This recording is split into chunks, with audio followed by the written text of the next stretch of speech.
नमस्कार मंडळी, मी प्रतीक्षा आणि तीक्षाच किचनमध्ये तुम्हा सर्वांचं खूप खूप खूप मनापासून स्वागत. मंडळी, आज मी तुम्हाला घेऊन जाणार आहे माझ्या लहानपणीच्या आठवणींमध्ये आणि त्या आठवणीचा गोड सुगंध म्हणजे बेसनाचे लाडू. चला आता बनवूया या गोड आठवणीचे बेसनाचे लाडू.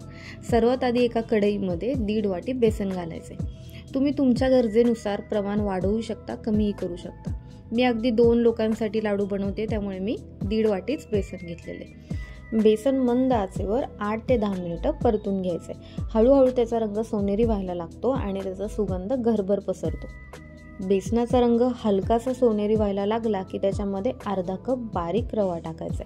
रवा टाकल्यामुळे लाडूला एक छान टेक्स्चर येतं आणि लाडू दाणेदार लागतात. आता पुन्हा एकदा बेसन आणि रवा 5 मिनिटांसाठी मंद आचेवर भाजून घ्यायचा आहे. तुम्ही बघू शकता बेसनाला अगदी हलकासा गोल्डन रंग यायला सुरुवात झाली.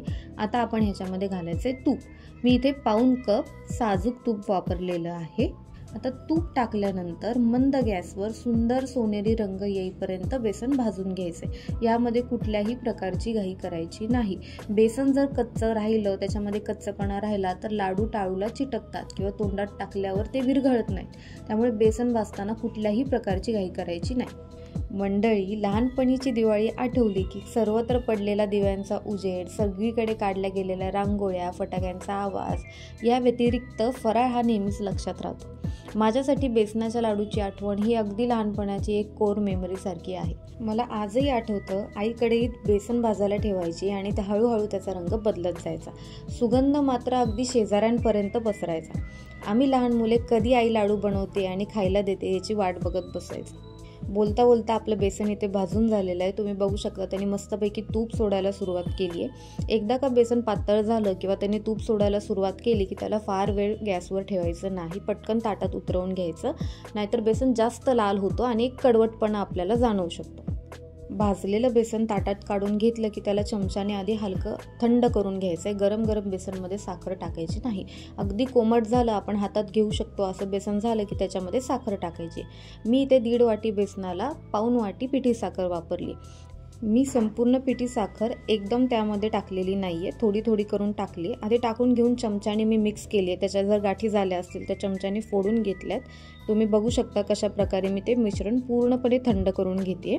आता राहिलेली पिठी साखर त्याच्यामध्ये पुन्हा टाकायची आणि व्यवस्थित मिक्स करून घ्यायचे. बेसन आणि पिठी साखर व्यवस्थित एकजीव झाली पाहिजे.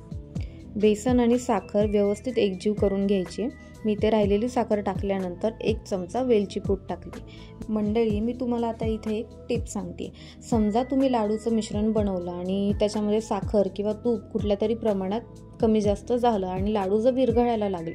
लाडू विरघळतात म्हणजे काय होतं, लाडू बांधताना ते बांधल्या जातात, पण तुम्ही ताटामध्ये ठेवले, खाली ठेवले कशामध्ये की ते खालून पसरायला लागतात, त्यांना गोल आकार राहत नाही. त्यासाठी काय करायचं आहे, सगळे लाडू एकदा वळून घ्यायचे, मस्त ताटात पसरवून ठेवायचे आणि ते ताट 2 मिनिटासाठी, फक्त 2 मिनिटासाठी फ्रीजमध्ये ठेवायचे.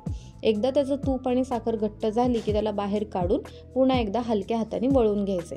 तूप घट्ट झाले की लाडू व्यवस्थित छान दिसतात आणि ते आकारात पण राहतात. तुम्ही बघू शकता मी किती सोप्या पद्धतीने इथे लाडू वळवून घेते. मला हाताला तूप लावायची सुद्धा गरज पडलेली नाही आहे. असेच छोटे छोटे छान छान लाडू वळवून घ्यायचे. त्याला पिस्ता, काजू, बदाम तुम्ही थोडंसं गार्निश करून घ्या, म्हणजे सुंदर दिसतात. इथे बोलता बोलता आपले बेसनाचे लाडू तयार झालेत. मंडळी, खूप छान झाले होते. तुम्ही एकदा नक्की बनवून बघा आणि मला कमेंट्समध्ये कळवा कसे झालेत ते. बाकी व्हिडिओ जर तुम्हाला आवडला असेल तर लाईक, शेअर आणि सबस्क्राईब करायला विसरू नका. थँक्यू.